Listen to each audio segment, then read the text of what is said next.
the best way to begin any good work. So let's start our program with a prayer.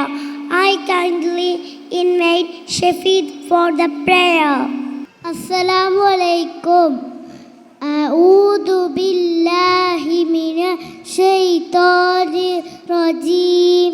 بسم الله الرحمن الرحيم.